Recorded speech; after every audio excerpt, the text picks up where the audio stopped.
आज की हमारी कहानी है भगवान ऐसी बेटी किसी को ना दे। नीतू बहू, तुमने अपने मायके न्योता भेजा कि नहीं? अरे तुम्हारे पहले बेटे की शादी है, अपने मायके वालों को बुलाओ, वो भी तो देखे जिस बेटी को उन्होंने 2 कपड़ों में भेजा था आज वो किस शान से रह रही है। एक समय था अपने शहर में उनका भी बड़ा नाम था, पर अब कौन उन्हें जानता होगा। ललिता जी अपनी बहू को बोल रही थी। नीतू बोली, मम्मी जी, पापा मेरे प्रोफेसर थे और अभी भी कुछ पुराने लोग उन्हें जानते ही हैं।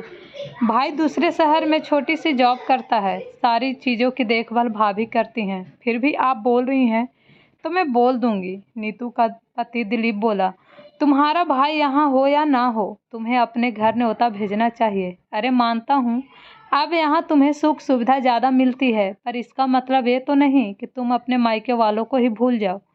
पैसों से रिश्तों की गहराई और उसके रंग में फर्क नहीं पड़ना चाहिए। नीतू चिढ़ कर बोली, आप और आपकी माँ बड़े मज़े ले रहे हो।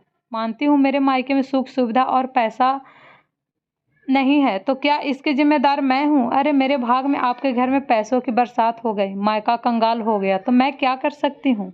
अपनी बहन को तो देखो कैसी जिंदगी जी रही है, उसे न्योता क्यों नहीं भेजते? बुला उन लोगों को, मैं भी तो देखूं उनकी शान। दिलीप बोला, अरे तुम तो नाराज हो गई।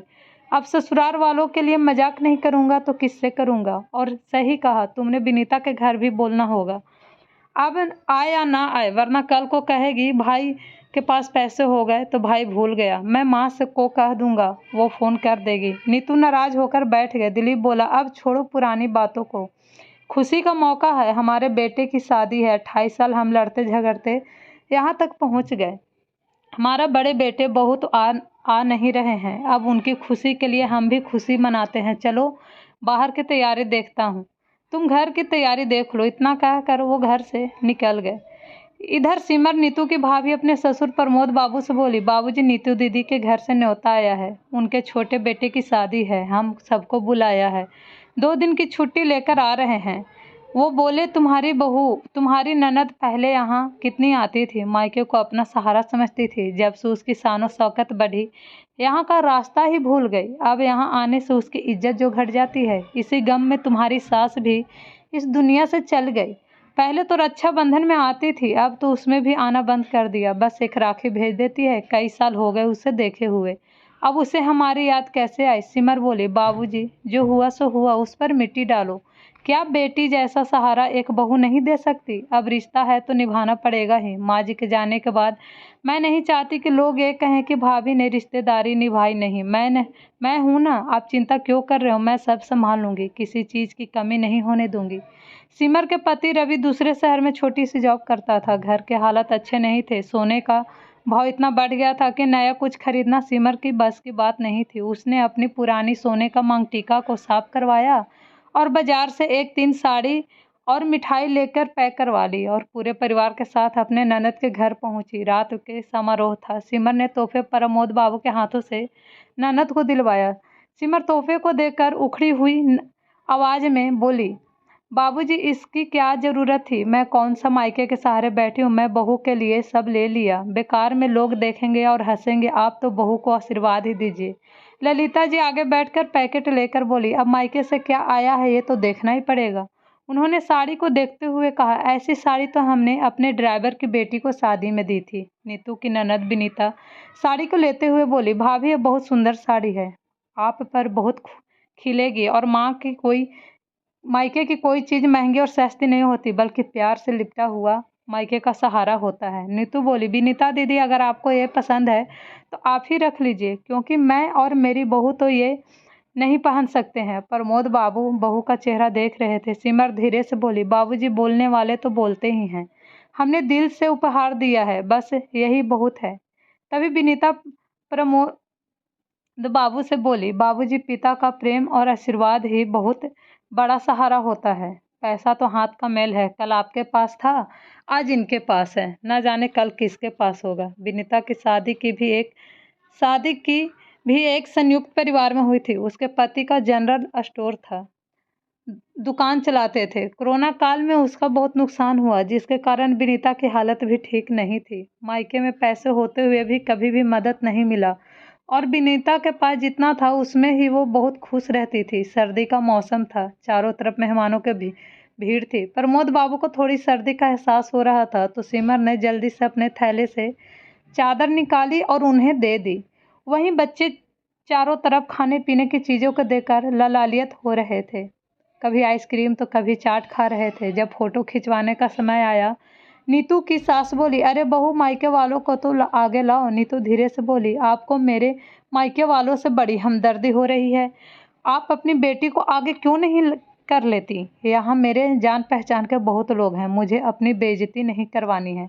जैसे ही प्रमोद बाबू और सिमर के बच्चे आगे आने लगे, नीतू बोली, बाबूजी किस जमाने का कुर्ता और ये चादर पहनकर आ गए हैं? कुछ तो मेरी इज्जत का ख्याल किया होता। फोटो में आप कैसे आएंगे? भाभी, इन बच्चों को देखो, ये ऐसे आइसक्रीम और चाट नूडल खा रहे हैं जैसे कभी खाया ही ना हो।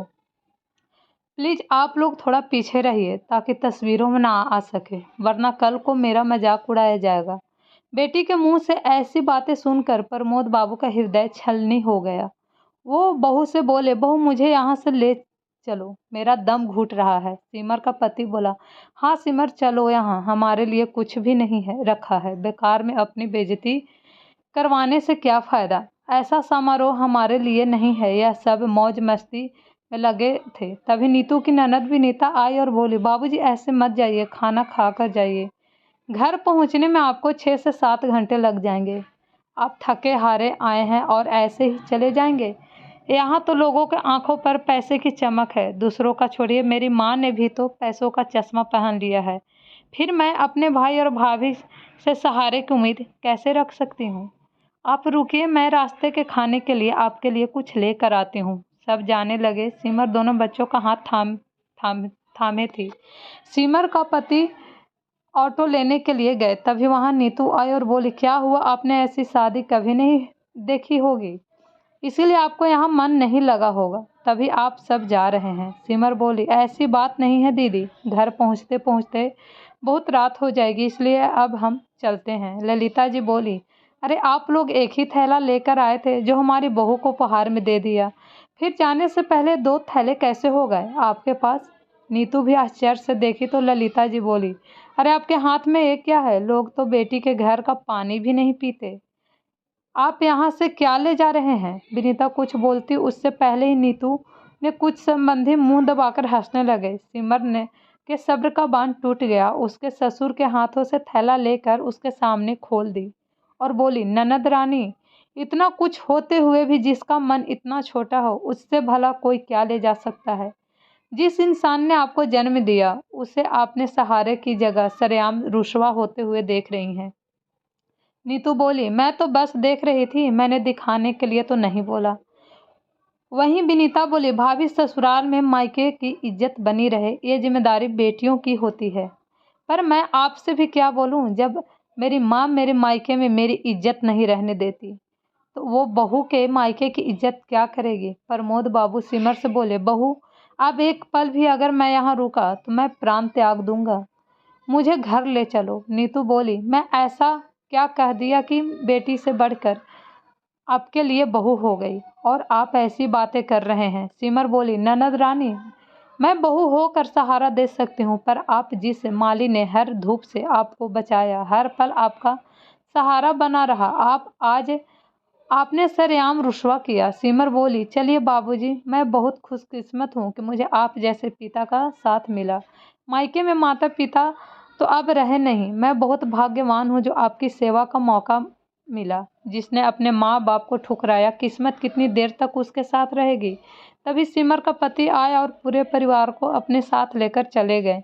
विनीता सबके सामने नीतू और अपनी माँ से बोली, आपने अपने घर में एक पिता का अपमान किया है। ऊपर वाले की लाठी में आवाज़ नहीं होती, पर उसका दर्द जब मिलता है तो इंसान कुछ बोल नहीं पाता। जब आपने अपने ही पिता का सम्मान नहीं किया तो मैं तो ननद हूँ, मेरी इज्जत घर में क्या होगी? आज से मैं आपसे और इस घर से हर रिश्ते खत्म करती हूँ। इतना कहकर विनीता अपने बच्चों को लेकर चली गई। समय बीता, विनीता और सिमर ने नीतू के परिवार से हर रिश्ते तोड़ लिए और अपने जीवन में आगे बढ़ने लगे।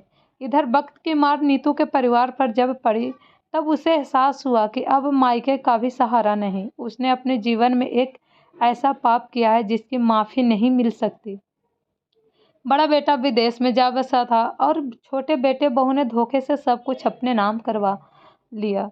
नीतू को एक वृद्ध आश्रम में डाल दिया था। अब नीतू की जिंदगी वृद्ध आश्रम में कट रही थी। दोस्तों, जब एक बहू बेटी बनकर सहारा दे सकती है तो क्या बेटी अपना फर्ज नहीं निभा सकती? क्या पैसों की चमक बेटी को उसके पिता से इतना दूर कर देती है कि बचपन में जिस पिता ने सहारा दिया, क्या ये भी वो भूल जाती हैं? ऐसा नहीं होना चाहिए। बेटियों तो अपने बाप का गुरूर होती हैं। अपने बाप का गुरूर को कभी ना तोड़ो। अगर आपको ये कहानी पसंद आए तो मेरे चैनल को लाइक एंड सब्सक्राइब ज़रूर कीजिएगा।